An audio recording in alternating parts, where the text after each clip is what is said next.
It's been about a year since I made my first ever WWE related video, and when that one went live, a bunch of you left me some really nice, encouraging, welcoming comments. But one of you in particular also casually dropped some information that's been living in the back of my head ever since. It may delight or horrify you to know that there was a lot of DX fanfic at the advent of the internet, especially the New Age Outlaws. So a year has passed, and in that time, I've made several sporadic trips through the internet, trying to uncover some of that slashy, romantic, New Age outlaw gold so I could do a dramatic reading for you all. Wake up. We gotta do this. Oh, you didn't know? Put your pants on. And while unfortunately I still have yet to find any of that fabled Road Dogg / Billy Gunn material, I think I found the next best thing. Ladies and gentlemen, today we are reading Captured by the Shield by Wattpad author Lil Brian Jewell, a 10-chapter 2013 literary adventure in which the author's original female character gets kidnapped by the Shield in the middle of a live show and finds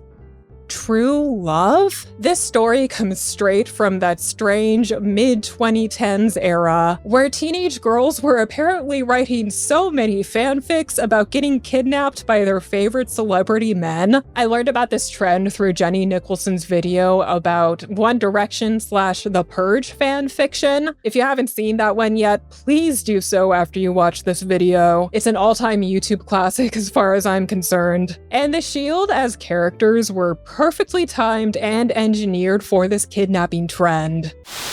Okay, so a small correction is in order. The takeaway from Jenny's video wasn't anything like, oh my god, there's like a kidnapping fanfiction epidemic. It was that One Direction and The Purge were both popular at the same time, and so then that combination made its way into an interesting amount of fanfiction. Unfortunately, when I found this fanfic in particular, I instantly connected the time period reflected in Jenny's video with that of the Shield era, and it was so funny to me, and I got too excited and I overgeneralized. My bad. That said, there's still a good amount of kidnapping themed fanfic on Wattpad. Seriously, ladies, what's been wrong with us? To be clear to all my non-wrestling fan audience members watching, The Shield was a three-man team formed by Dean Ambrose, Seth Rollins, and Roman Reigns. I'm a more recent WWE fan. I haven't seen much of the Shield era personally, but the gist is that in the middle of a match, they just come out of nowhere and brutally swarm and attack other wrestlers in the name of justice. The kind of justice that's like, oh, you've been champion for too long, John Cena, so fuck you, John Cena. So naturally, a lot of young women were sexually attracted to these characters. And as a result, we got fanfics on the internet where the Shield boys get to be crazy and aggressive and so totally hot. I think that should be enough to set the stage. So let's find out what happens when one unlucky girl gets captured by the Shield. Chapter 1. We are immediately introduced to our main character Jenna, a teenage girl, and her father. Dad, you better not be kidding around. Jenna had just walked in from a long day at school. I'm not kidding, Jenna. My boss gave me the tickets for the show tonight. He handed her 2 tickets for section 218. Jenna scanned them thoroughly before looking up, a huge grin on her face. Oh my god, Dad, John Cena's gonna be there. Her dad nodded and she took off up the stairs screaming. I'm just imagining her running up the stairs like... But that's really nice of her dad's boss to just hand out tickets to...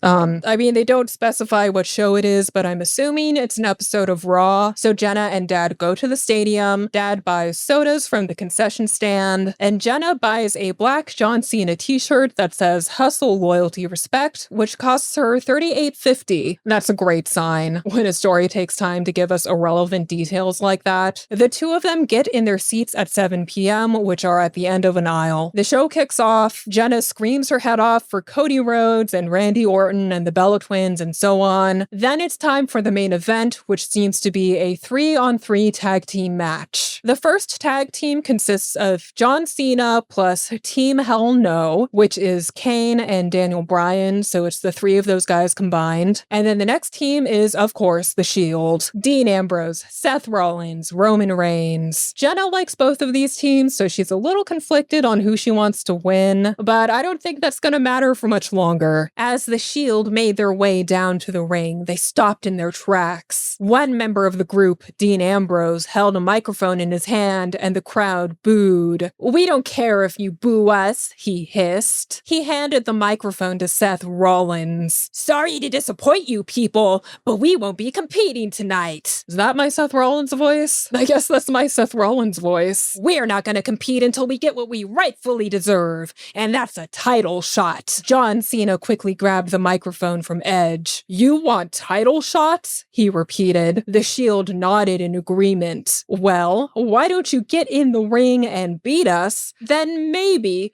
just maybe, you can get a title shot." Okay, sounds good. You want a title shot, you typically have to earn it. They don't specify which titles, but it's probably safe to assume they mean the Tag Team Championship and the WWE Championship. So the two teams have their match. John Cena and Team Hell No ended up winning the match by disqualification. The Shield took out Kane early in the match, and then they used their numbers advantage to gang up on Cena at the end. "We make an impact and get nothing," Ambrose screaming into the microphone. He stood over Cena's limp body lying in the middle of the ring. "We expect our title shots soon." Okay, well then, it was a weird move to disqualify yourselves from this match then, wasn't it? This seems like really weird booking. The crowd booed as they headed back over the barricade and through the crowd. On their way, they stopped next to Jenna's row. Ambrose faced back toward the ring once again. "And to make sure that we get what we want," he said slyly. Suddenly, the lights went off and Jenna felt a tug on her wrist. Someone had pulled her from her seat. She tried to scream, but they had covered her mouth with their hand. The person threw her over her shoulder, then headed up the stairs. When the lights came back on, everyone looked to where the Shield was standing and gasped when they saw a young teenager standing between Rollins and Reigns,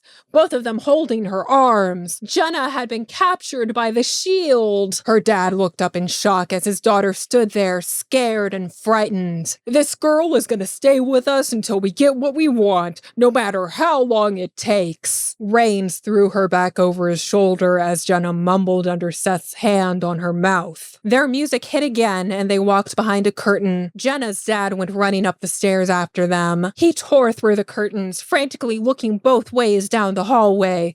Jenna was nowhere to be seen. Okay, well, the Shield's taking some drastic measures to get those title shots. Did they really think that kidnapping a girl would be easier than just winning another match? I mean, I have a feeling it'll work out for them somehow, so let's find out. Chapter 2. So the Shield takes Jenna backstage so fast that nobody even sees them. They bring her into this cold, dark room, which, mind you, is still inside the venue, so they shouldn't be that hard to find. They sit Jenna on a steel chair and they all loom over her. "Don't you dare scream," Seth commanded. Okay, I can already tell my Seth voice is gonna get real out of control real fast. Jenna mumbled and nodded her head as he slowly pulled his hand away from her mouth. "Get her legs," Dean ordered as Roman grabbed a rope from the table across the room and tied up Jenna's ankles. She squirmed as Rollins pulled her arms back and tied them behind the chair. "What do you want with me?" she desperately pleaded. Dean kneeled down in front of her. "Nothing really," he chuckled with a sadistic grin on his face.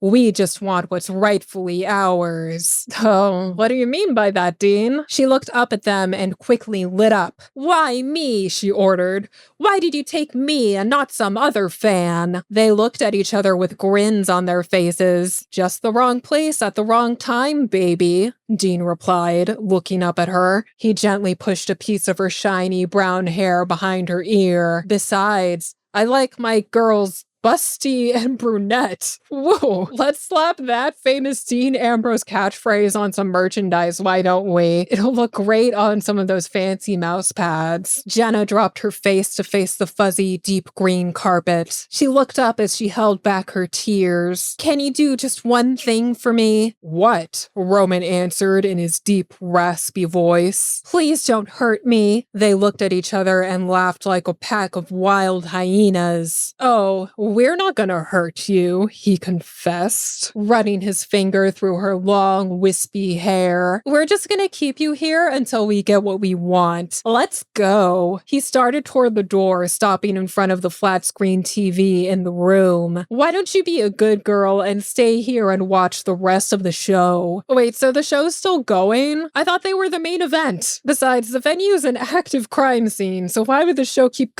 Oh, you know what? Never mind. That tracks. This is WWE we're talking about. Once they shut the door, Jenna dropped her head again, this time letting a tear fall down her cheek. When her father told her they were going to a WWE live event, she never thought in her wildest imagination that this would have happened. Just then, she lifted her head, remembering that this was one of her favorite groups in the WWE. These were her boys. Chapter 3. Back out in the arena, everyone was leaving the arena while Jenna's father had been taken down to the ring to talk to Cena, Kane, and Bryan. Hello, sir. I'm John Cena. Why is he going to the wrestlers for help? Are they still in character? I'm Fred, Jenna's father replied. What happened? Kane asked. The lights went out. I looked beside me and she was gone. They just took her, Fred responded. They obviously want title shots, Daniel added. No shit, Daniel Bryan. They've said that like 5 times. Fred looked down at the canvas. You don't think they're gonna hurt her, do you? He asked, trying to be calm. I hope not, Kane said. Who knows what they're thinking? John and Daniel shot him a disgusted look as Fred turned his attention to the security guard approaching the ring. They are in character. That is really weird. Did you find her? Fred asked urgently. The security guard shook his head. Not yet, sir, but we have our entire team searching the back for her. We'll find her. How hard do they really have to look, though? We know Jenna's still in the venue, and the room she's in apparently has things like steel chairs and a table and a rope. They basically camped her out in a wrestling prop room, and you're telling me that not a single wrestler has set foot in there since they got here? Anyway, let's see how Jenna's holding up. Back in the cold, dark room, Jenna had briefly fallen asleep after her cry. See, I told you, the show was over. She quickly woke up when she heard the doorknob rattle. She glued her eyes to the door, praying that it was something coming to rescue her. She was disappointed when the door swung open and the Shield walked in. Dean shoved half a sandwich in his mouth as Seth and Roman followed.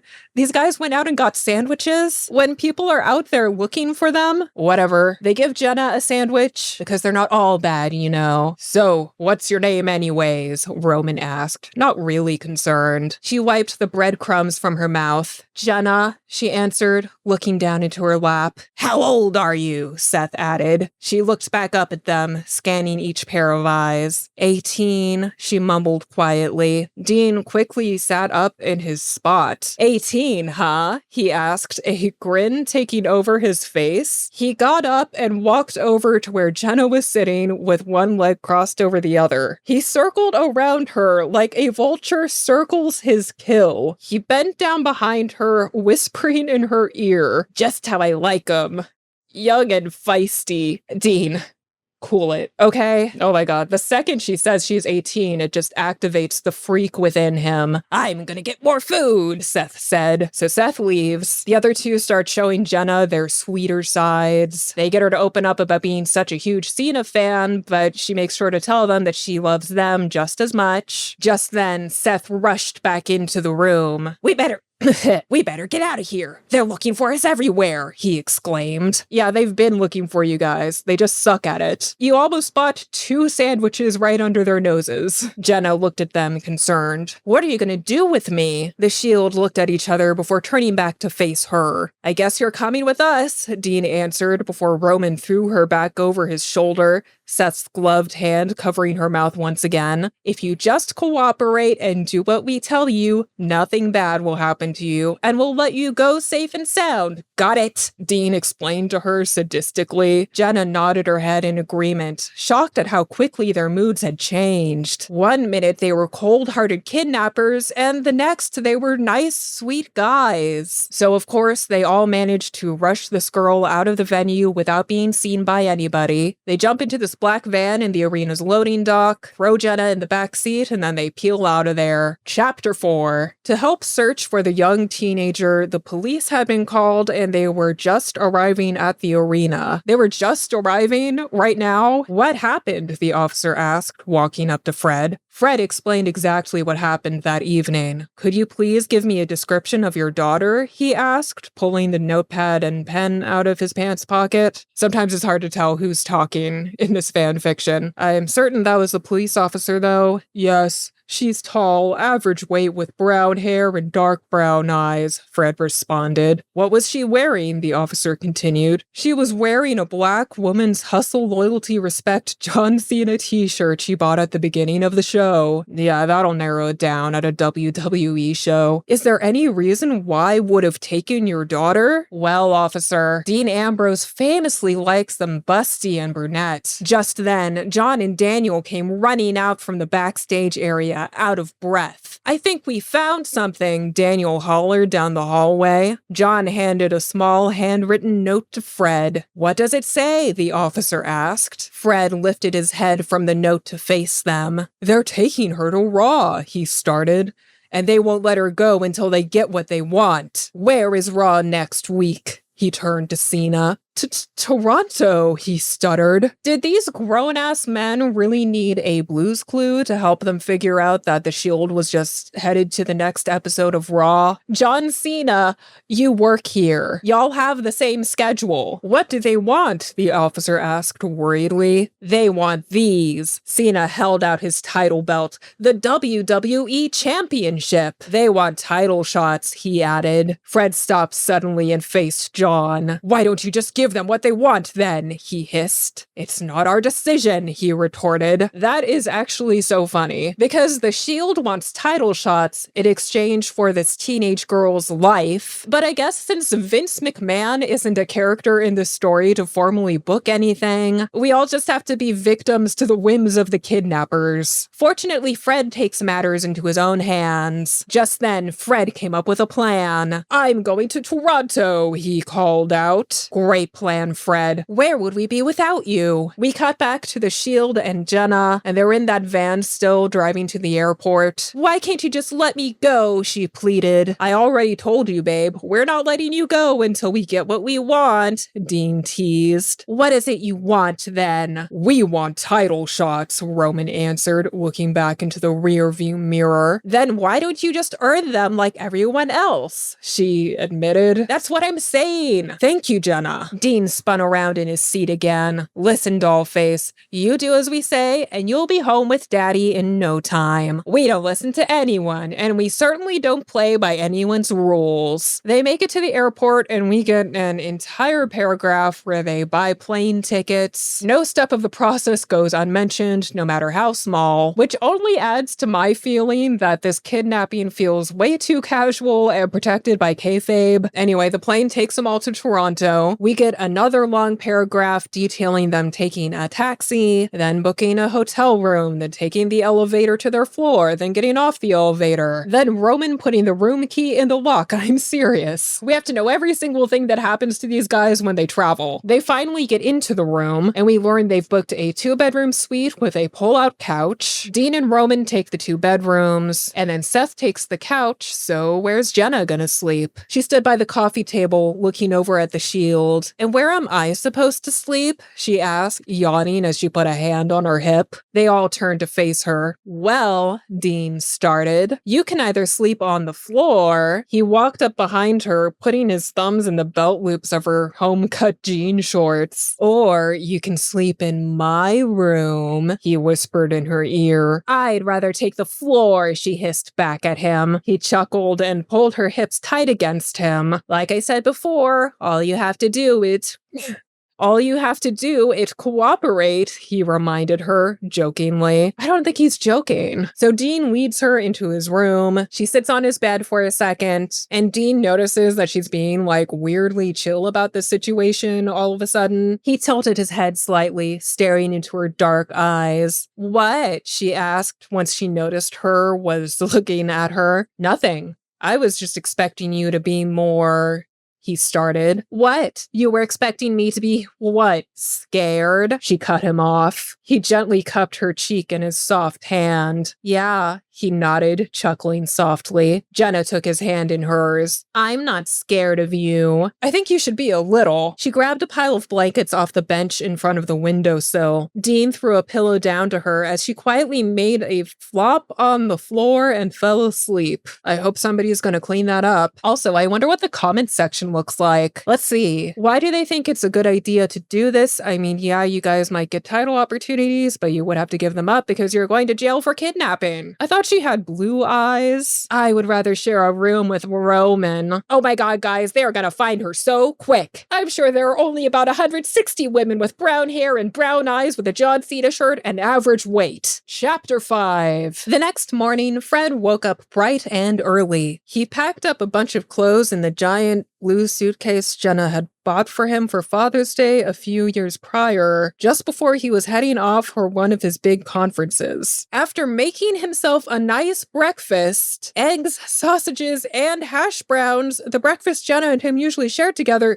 he drove down to the airport to... Okay, hold up. Dad waited until the next day to get on a plane to Toronto, and he cooked himself a full American breakfast? Are you serious, Fred? Ugh. Daniel Bryan and John Cena meet him at the airport. Not Kane, though. The three of them even have a nice, relaxing cup of coffee together. And then, of course, we have to watch them buy their plane tickets in detail, too. 3 tickets for first class, please, John politely asked the woman standing behind the glass. Fred looked at John with a confused look covering his face. Really? First class? He asked, surprised. Yeah, Daniel nodded. That's where we usually sit on flights. That's just how it is, I guess. John Cena might be down to help you track your daughter's kidnapper to his next tour stop, but he will not sacrifice his comfort. No, sir. Meanwhile, Jenna wakes up in the hotel room to find out that Dean isn't there anymore. She leaves Dean's room and she finds the other two already in the ensuite kitchen. Seth is cooking eggs and bacon while Roman's cooking pancakes. Well, look who's finally up, Seth said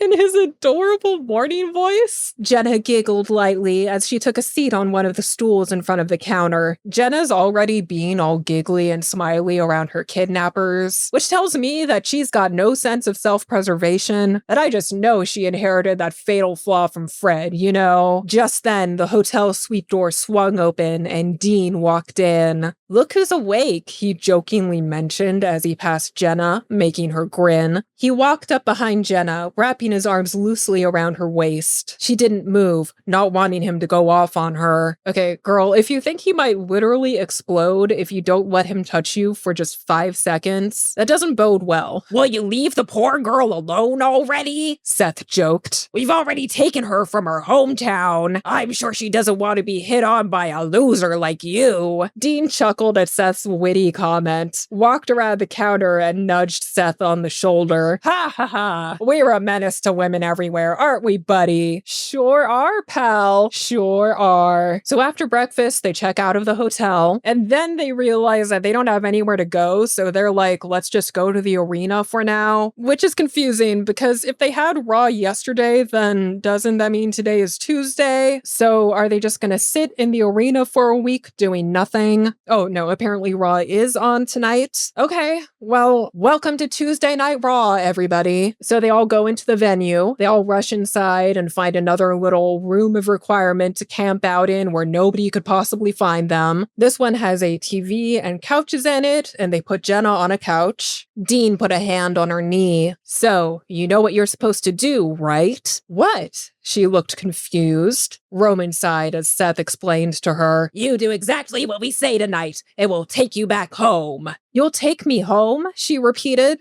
Sure, Dean replied. If you cooperate and do everything we say tonight, we'll take you home tonight. Jenna looked down, placing her hands together between her knees. All right. She slowly nodded. Just tell me what to do, only if you promise you'll take me home after the show. Promise, Dean began, placing an arm around the back of her neck. We promise to take you home straight after the cameras stop rolling. You know, there's a whole lot of talk in this fic about like, do whatever we say and you'll be fine. But then whenever Jenna's like, okay then, tell me what to do, they're like, just do what we say. Which makes these guys seem pretty damn incompetent. I guess I only play badasses on TV, huh? After 3.5 hours of waiting in the stuffy little room, the boys stood up and grabbed their bags. Where are you going? We're gonna change, Dean started, his tone of voice completely changing, becoming mean once again.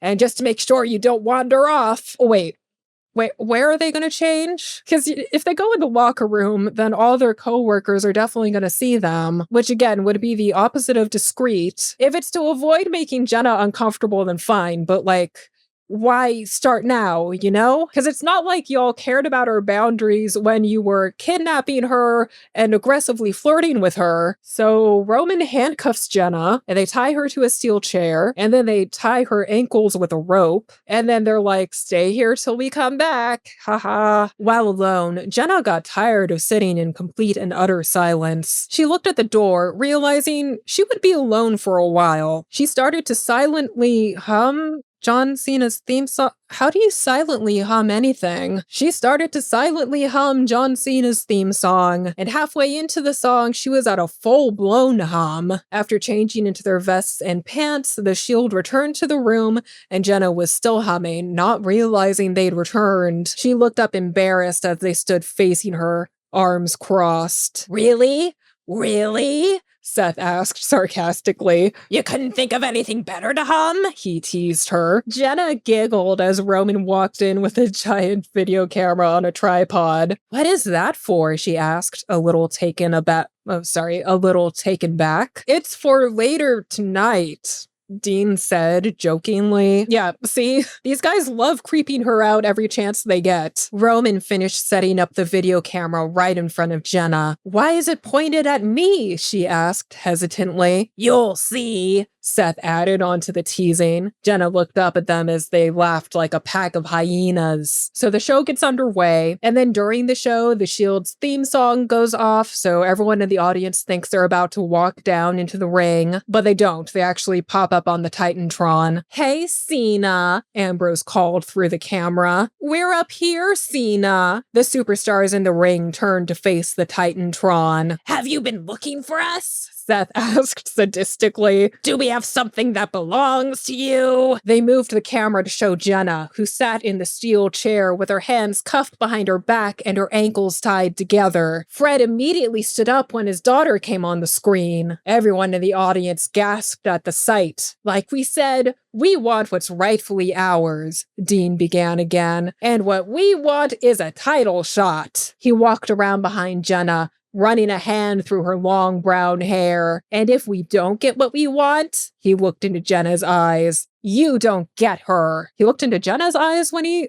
What? Can you guys imagine if this was an actual segment on the show? I mean, can you imagine the Reddit threads that would result from this? Good lord. Ugh, who even is this girl? Am I supposed to care about some random bitch? Who's booking this shit? That's it. I'm not watching Raw ever again. Chapter 6. The live crowd booed after the Shield left the screen. Nobody knew what was going on. Kane and Daniel looked at each other, puzzled. That looked like the empty room back by the loading dock, Daniel hollered. They recognize the empty room. They just don't recognize the Shield walking around the venue, undiscreetly, usually carrying a teenage girl on their shoulder, potentially even changing into gear alongside them. Remember that? But that empty room, though, there's no mistaking it. Team Hell No quickly hopped out of the ring and ran to the back to try and find Jenna. John stood in the ring alone and looked over at Fred,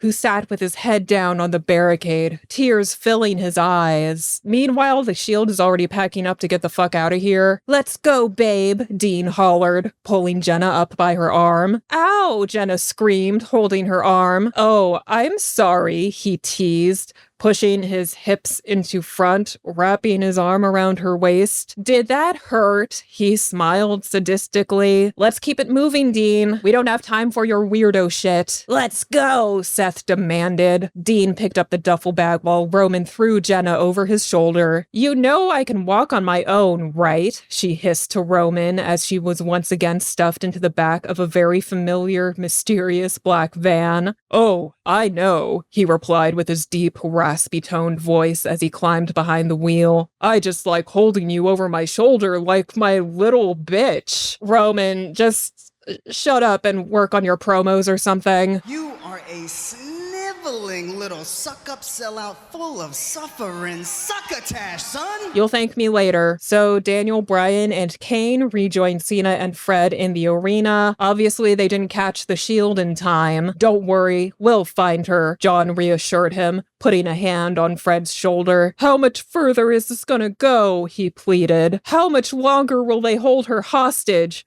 I just want my little girl back. A single tear fell down his freckled cheek. There's just something kind of funny about Fred having a freckled cheek. We'll have to think of something, John thought out loud. One question? Fred asked. Daniel, Kane, and John slowly looked up to face him. Where's the next show? Wow, the brain power of these 4 grown men combined. It's unstoppable. This is just so funny. Like, okay, I can totally picture a teenage writer thinking to herself, okay, I need to show how exactly these guys figure out the mystery of where the bad guys are going next. Like, I know I've been there before myself. I get it. But this mystery is so non-existent. Just go to the next tour stop. The schedule is literally on Ticketmaster. Not sponsored, by the way. I'm just saying it's not exactly hidden. Meanwhile, Jenna is freaking out because she just found out that the next show is in Japan. You can't take me to Japan.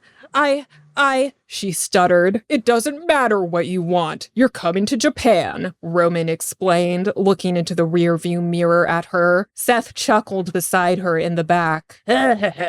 We are going to Japan for 2 weeks. You're gonna like it. And we're gonna get our title shots and win the titles. Roman faced forward, looking at the busy street ahead, stopping at a red light. That's good. We wouldn't want to break any laws while we're holding somebody hostage out here. Jenna starts crying because obviously she doesn't want to go to Japan. She wants to go home, you know, like how they promised she would be able to do after the show tonight. Now, don't be crying now. Dean looked into the rearview mirror. Seth wiped a tear with his gloved thumb.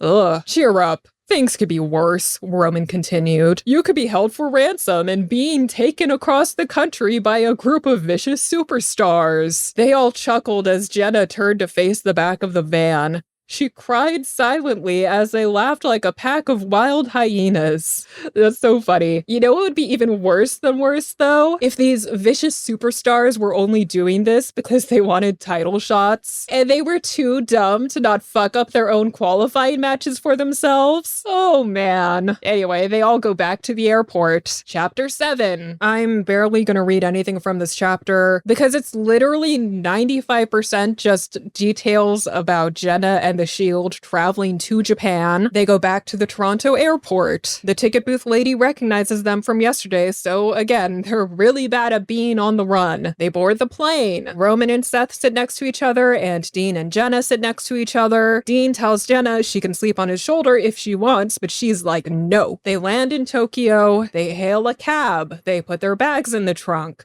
They close the trunk. The cab takes them to a hotel. They drive by famous Tokyo landmarks and many different sized buildings. They book another 2-bedroom suite at the hotel. Just like last time, Roman and Dean call dibs on the rooms while Seth gets the couch like the demon he is. And once again, Jenna decides to sleep on the floor in Dean's room. But this time, Dean offers to sleep on the floor himself so that Jenna can take the bed. Oh, she's changing him. Good night, Jen, he teased. Good night, Deanie, she teased back. He looked up at her, chuckling as he dropped his head on the pillows. She rolled over and closed her eyes, falling into a deep and peaceful sleep. Again, this girl goes from sobbing her eyes out because she doesn't want to be here to being all happy and dreamy just because Dean was a little bit nice to her. I'm not sure what her problem is, but I know I'm still blaming Fred for it. Chapter 8. This chapter starts with the following week. So that means they've stayed at this hotel in Japan for several days with no issue, no discovery by the police or the company or Fred or anybody. Nice. The Shield and Jenna get a taxi to this week's Raw venue, and they rush her backstage like they do all the other times. Jenna was suddenly pulled into another dark, white-walled room and sat in the middle of it in another cold steel chair. "Don't say a word," Seth hissed. Jenna already knew the drill. This had been going on for weeks, and she knew exactly what would happen. That's the spirit, Jenna. You've been defeated. This is your life now. Enjoy. So we cut to the middle of tonight's episode of Raw. Cena and Team Hell No just won an unrelated match, and then all the lights cut out. The lights flickered, and the lights turned back on. Jenna was in the middle of the Shield members as Seth and Roman stood on either side of her, and Dean hovered over her shoulder. "Well, well, well, would you looky here?" Dean protested. "Looks like someone hasn't done what they've been told." He gently stroked the side of Jenna's face as she squirmed in the chair, her feet tied together with rope. So we do the same old song and dance again. "Give us what we want." Then Cena's like, "What do you want?" "We want our title shots." You know, quickly, Daniel took the microphone out of John's hand. "You want title shots?" he screamed into the mic. "You'll get title shots. Only on one condition. If you beat us in matchups." The members looked at each other, deliberating before Ambrose looked back into the camera. "You're on." Okay, so almost exactly the same deal as it was before the kidnapping, right? Glad we traveled all the way across the world to come up with this. Just then, the new general manager of Raw, Brad Maddox, walked out onto the stage and the crowd booed again. "Whoa, whoa, whoa," he started. "So let me get this straight. You want title shots, and you gentlemen are okay with facing the Shield in matchups?" They nodded and the crowd cheered. "Well, I guess that settles it," Maddox began again. "Next week, live on Monday Night Raw, it will be the team of Seth Rollins and Roman Reigns taking on the tag team champions, Team Hell No. And in the main event, it'll be the WWE champion John Cena versus Dean Ambrose. If any members of the Shield win next week, they will get a title shot in 2 weeks at TLC. Okay, so I love how Brad Maddox was introduced as the new Raw general manager, because in this context, it kind of lends to the idea that maybe Brad Maddox literally just got here and he's not even aware that there's an actual criminal investigation tied into this storyline that he just waltzed into. Like, he's casually booking matches up to a couple weeks ahead of time when he should be calling the police. Anyway, let's read some more of the comments. "Please let Jenna go. This is not funny anymore. Please let Jenna go. I am about to cry myself." Yeah, I'm about to cry myself too. Chapter 9. We're wasting no time. It's already the next episode of Raw. Note that they are still in Tokyo. They just chill out at their hotel for an entire week, I guess, and they come right back to the arena. They take Jenna back to the exact same room as they did last week, because why mix things up now? Oh, except they do mix things up slightly by not tying her up this time. "What are you doing?" Seth asked, chuckling. "Am I not supposed to sit in the chair and be quiet?" she questioned. Dean chuckled as he stood up and knelt down in front of her. "Tonight's different, babe," he began. "We all have matches, and we can't chance you running off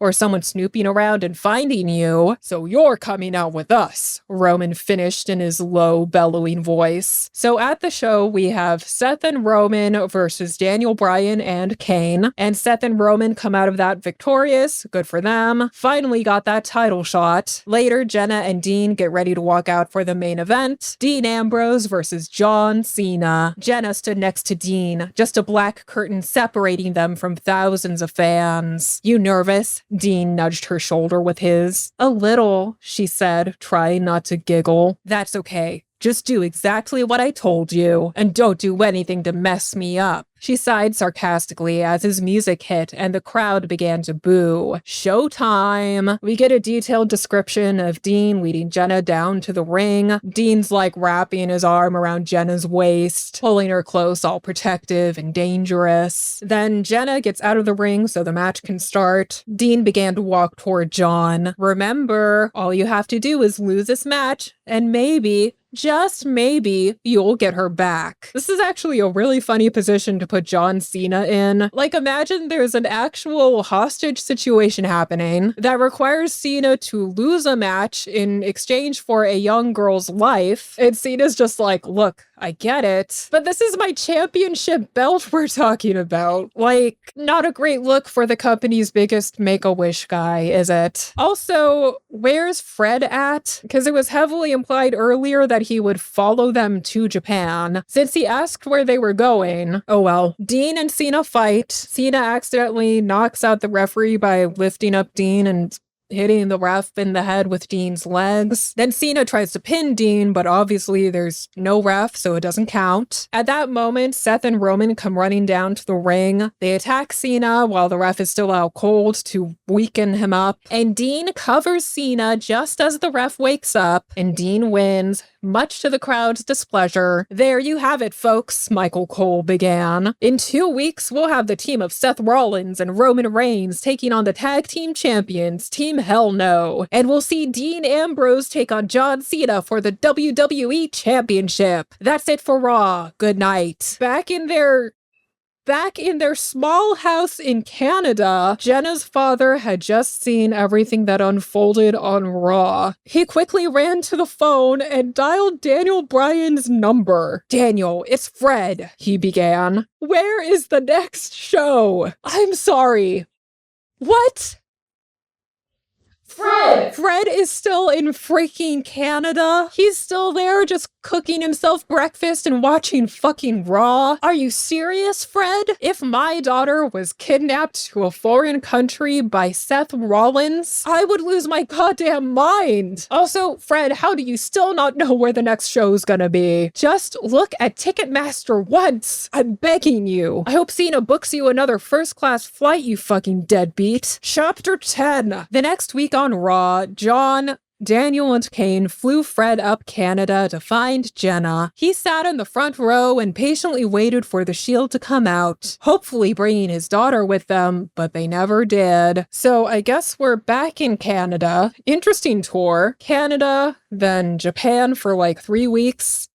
Then back to Canada. The next 2 weeks basically flew by, and it was finally time for the TLC pay-per-view. Cena had taken the liberty of flying Fred out again, where he sat in the middle of the front row, patiently waiting to see if he would spot his daughter. I wonder if Fred will finally fucking activate as a parent when he sees his daughter again. I'm not holding my breath. The TLC event kicks off. We get a detailed description of the first half of the card before the tag team match between The Shield and Team Hell No is on. Then Seth and Roman go out there while Dean and Jenna are sat in yet another back room. Jenna's nervous about this match because it's her two favorite tag teams going against each other, even though I'd argue she has a much bigger predicament to be nervous about. Then about 15 minutes into the match, Dean tells Jenna he'll be right back and he leaves the room. The tag team match is not going great for Kane and Daniel because they keep arguing with each other throughout. And because of that, Seth and Roman beat them and they become the new tag team champions. Just how they wanted. Dean runs out there to congratulate them, then they all come back to Jenna's room. And now it's time for what we've all been waiting for. It's time for Dean's main event match against John Cena for the WWE Championship. Dean brings Jenna back out to the ring with him. They pass by Fred in the front row, who, as expected, does absolutely fuck all about it. Then the match starts. The match went back and forth the whole time. Like any other match, I guess. John grabbed Ambrose by the arm and flung him into the corner. Ambrose came running out and Cena dropped him with a clothesline as the crowd cheered. In the middle of the match, Dean took control as John let his guard down and looked down at Jenna. Seth and Roman come running out from the back to rally for Dean at the apron. The description of the match is very detailed. Basically, it keeps going back and forth. Then when Cena's about to win, Seth distracts the ref while Roman tries to get a steel chair into the ring for Dean to use against Cena, but Jenna watched in shock as her favorite wrestler of all time was fighting for his life against 3 bullies. Just as Roman was about to slid the chair into the ring,